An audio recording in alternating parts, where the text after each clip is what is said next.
والصلاة والسلام على رسوله الأمين وعلى آله وأصحابه أجمعين إلى يوم الدين. قال الله تعالى في القرآن المجيد والفرقان الحميد أعوذ بالله من الشيطان الرجيم. تبارك الذي بيده الملك وهو على كل شيء قدير الذي خلق الموت والحياة ليبلوكم أيكم أحسن عملا. صدق الله تعالى. وقال النبي صلى الله عليه وسلم لا تزول قدم عبد يوم القيامة حتى يسأل عن عمره فيما أفناه وعن علمه فيما فعل وعن ماله من أين اكتسبه وفيما أنفقه وعن جسمه فيما أبلاه. قابل احترام حاضرین جمعہ، ہر طرح کی تعریف و توصیف اللہ رب العالمین کے لیے جو سارے جہان کا خالق، مالک اور حاکم ہے. وہی اپنی حکمت سے اس کائنات کی بہترین تدبیر فرما رہا ہے. بعدہ ہزاروں درود و سلام نازل ہوں حضرت محمد مصطفیٰ صلی اللہ علیہ وسلم پر جو سارے جہان کے لیے رحمت للعالمین ہیں. قابل احترام بھائیوں، آج کے اس جمعہ میں جو موضوع گفتگو ہے وہ ہے نئے سال کا جشن اور اسلامی تعلیمات. ہم جانتے ہیں کہ عنقریب ہی یہ سن 2025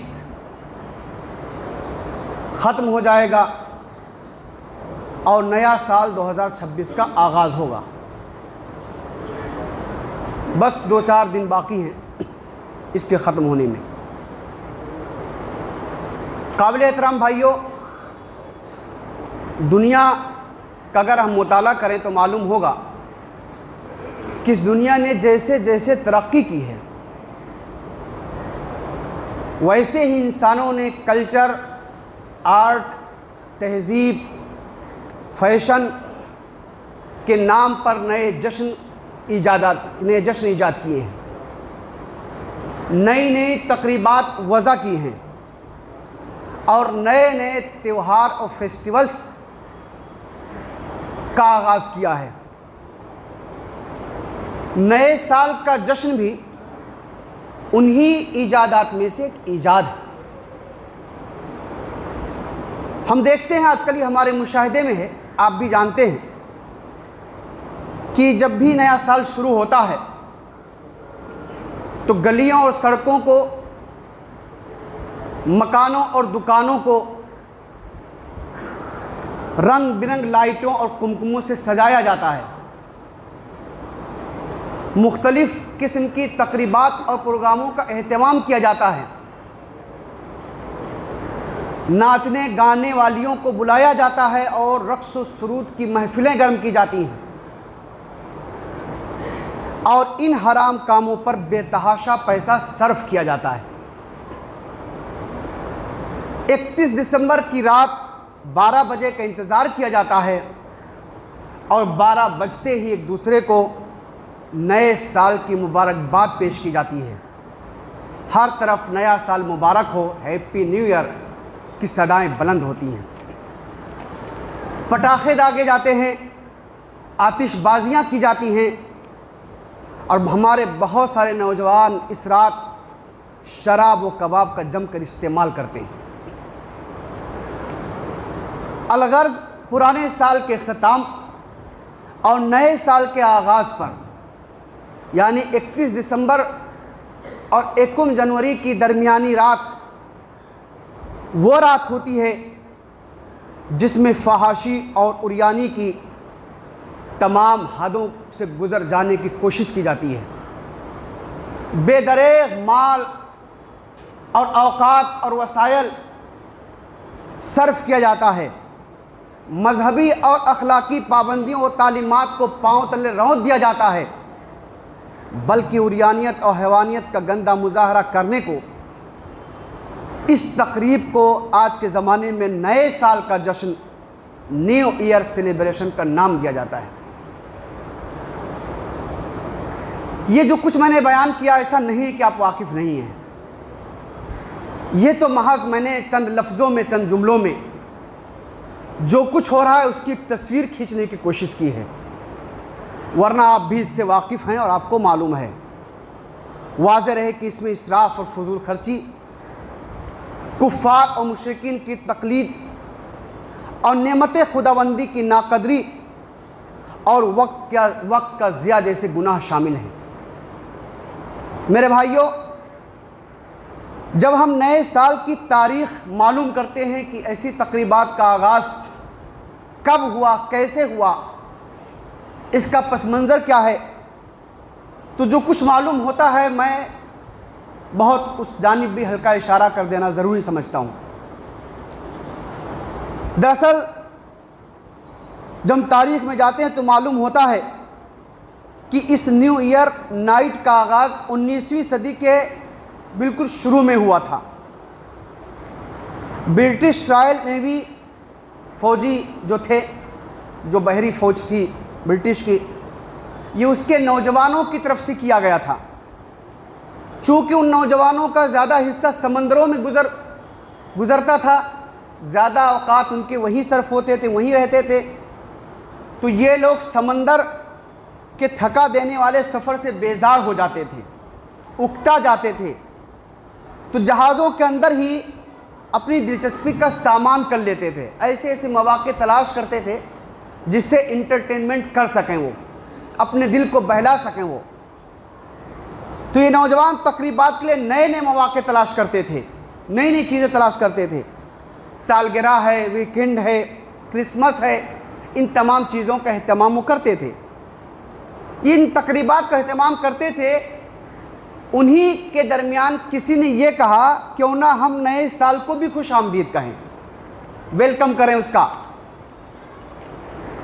جس نے تجویز تھی اس کی تجویز دوسروں کو اچھی لگی، چنانچہ 31 دسمبر کی رات جہاز کا سارا عملہ اکٹھا ہوا، جہاز کا روم ہال سجایا گیا، میوزک کا انتظام کیا گیا اور ایک دوسرے کو نئے سال کی مبارکباد پیش کی گئی۔ اس طرح برٹش رائل نیوی کے جہاز سے شروع ہونے والا یہ سیلیبریشن یا تہوار دوسرے جہازوں پر پہنچا، اور اس طرح آج پوری دنیا میں یہ ایک عام تہوار بن گیا اور ہر کوئی اس کو منانے لگا۔ ایک پس منظر تو اس کا یہ ہم کو ملتا ہے جو ہم تلاش کرتے ہیں۔ دوسرا یہ ہے کہ نئے سال کا جشن پہلی بار 1 جنوری 1600 میں اسکاٹ لینڈ میں اس کا اہتمام کیا گیا تھا۔ یہ عیسائیوں کی ایجاد ہے، انوینشن ہے ان کا، اور انہی کی طرف سے اس کا اہتمام پہلے کیا گیا تھا۔ ہم جانتے ہیں کہ ان کے عقیدے کے مطابق، عیسائیوں کے عقیدے کے مطابق 25 دسمبر کو حضرت عیسیٰ علیہ السلام کی پیدائش ہوئی تھی، ان کے عقیدے کے مطابق میں کہہ رہا ہوں، اسی لیے 25 دسمبر کو وہ کرسمس مناتے ہیں، اور اس خوشی کو کئی دنوں تک باقی رکھنے کے لیے پھر وہ نئے سال کا پہلا دن بھی اس میں جوڑتے ہیں، تاکہ ایک ہی دن خوشی کا نہ رہے بلکہ پورا ہفتہ اسی میں ہمارا گزرے۔ چنانچہ اس کو دراز کر دیتے ہیں، کھینچ دیتے ہیں، اور نئے سال کی پہلی تاریخ تک اس کا وہ اہتمام کرتے ہیں۔ بہرحال اس کا پس منظر جو کچھ بھی ہو، یہ تو معلوم ہے کہ عیسائیوں کی ایک رسم ہے جو اب دوسرے مذاہب کے ساتھ ساتھ مسلمانوں میں بھی کافی مقبول ہو گئی ہے۔ آج بہت سارے مسلمان بھی نئے سال کا اہتمام کرتے ہیں اور نئے سال کی آمد کا انتظار کرتے ہیں، وہ بھی نئے سال کے جشن کا اہتمام کرتے ہیں، اس کے لیے لاکھوں روپے خرچ کرتے ہیں، نئے نئے انداز کے پروگرام منعقد کرتے ہیں، خوب موج و مستی کرتے ہیں۔ میرے بھائیوں، ہم جانتے ہیں کہ دنیا میں تمام مذاہب اور قوموں میں جو ان کے تہوار ہیں، خوشیاں منانا ہے ان کا، تو اس کے مختلف طریقے ہیں، پس منظر بھی مختلف ہیں۔ سوال یہ ہے کہ اس موقع پر ہمیں کیا کرنا چاہیے؟ یہ بڑا سوال ہے کہ ایز مسلمان اللہ کا فرما بردار جو اپنے آپ کو ہم گردانتے ہیں، وہ بتاتے ہیں، وہ قرار دیتے ہیں، اور اللہ کا بندہ ہونے کے ناطے ہمارا ایٹیٹیوڈ، ہماری روش اور ہم اس موقع سے کیا کریں؟ قابل احترام بھائیوں، یہ اللہ کا شکر ہے کہ اللہ نے ہم کو اسلام کی دولت سے نوازا ہے اور دین اسلام کی تعلیمات میں ہر چیز کے لیے بہت واضح طور پر رہنمائی کی گئی ہے۔ انسانی زندگی کا کوئی گوشہ اور کوئی کونا ایسا نہیں ہے، کوئی پہلو ایسا نہیں ہے کہ آپ یہ کہہ سکیں کہ اسلام کی تعلیمات یہاں تشنا ہے، یہ خلا اور غیب پایا جاتا ہے اور ہمیں معلوم نہیں کہ ہم کیا کریں۔ ایسا بالکل آپ نہیں کہہ سکتے، بلکہ آپ دیکھیں گے کہ جس دن سے کسی بچے کی پیدائش یہاں ہوتی ہے تو اس کی پہلی سانس سے لے کر اس کی آخری سانس تک اسلام ہر مرحلے، ہر سیکنڈ، ہر موقع پر بالکل انگلی پکڑ کے اس کو بتاتا ہے تم کو کیا کرنا ہے، تم کو کیا کرنا ہے۔ اسلام نے چھوڑا نہیں ہے۔ قابل احترام بھائیوں، اہم بات یہ ہے کہ اس موقع پر ہمارا اور آپ کا رویہ یہ ہونا چاہیے کہ کوئی بھی خوشی کا موقع ہو، تہوار ہو، تقریب ہو، پروگرام ہو، کوئی جشن ہو، تو ہمیں یہ دیکھنا چاہیے کہ ہم جو کچھ کرنے جا رہے ہیں تو اس میں ہمارے رب کی رضا ہے یا اس کی ناراضگی ہے، ہمارا رب کیا کہتا ہے، وہ کیا چاہتا ہے، وہ اس کی رہنمائی کیا ہے، اس کی ہدایت کیا ہے۔ اہم بات یہ ہے میرے بھائیوں، ہمیں دیکھنا چاہیے کہ جو کچھ ہم کرنے جا رہے ہیں اس میں اپنے رب کی، اپنے مالک کی، اپنے آقا کی فرما برداری ہے یا نافرمانی ہے۔ مسلم کہتے ہی اسے ہیں جو اپنے رب کا فرما بردار ہو۔ مسلم کی تعریف ہی یہ ہے، ڈیفینیشن ہی یہ مسلم کی ہے کہ جو ہر موقع پر یہ دیکھے کہ اس کا رب کیا کہہ رہا ہے، کہیں ایسا تو نہیں کہ جو کچھ وہ کرنے جا رہا ہے تو اس سے اس کا رب ناراض ہو جائے۔ اس بات کا خیال رکھتا ہے، لحاظ رکھتا ہے کہ مسلمان ہر موقع پر، ہر قدم پر، ہر زبان سے ہر لفظ نکالتے وقت، کوئی بھی عمل کرتے وقت اس بات کا لحاظ رکھتا ہے، اس کو مسلمان کہتے ہیں، مسلم کہتے ہیں۔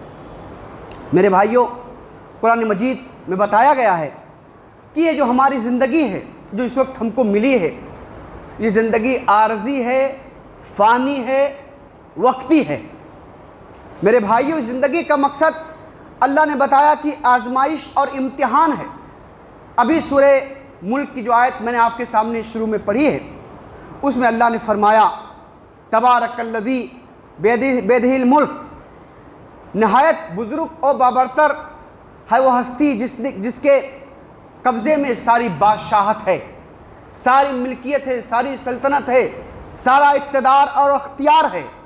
وَهُوَ عَلَى كُلِّ شَيْءٍ قدیر، اور وہ ہر چیز پر قادر ہے، کوئی بھی چیز اس کی قدرت سے باہر نہیں۔ الذی خلق الموت والحیات، جس نے موت اور زندگی کو پیدا کیا، کس مقصد سے؟ لیبلوکم ایکم احسن عملا، تاکہ وہ دیکھے تم میں اچھا عمل کون کرنے والا ہے، اچھا عمل کون کرتا ہے۔ یہ ہے موت اور زندگی کی تخلیق کا مقصد۔ میرے بھائیوں، آخرت کی زندگی میں کامیابی اور ناکامی کا دار و مدار اور انحصار ہمارے اسی دنیا کی زندگی پر عمل کرنے پر ہے۔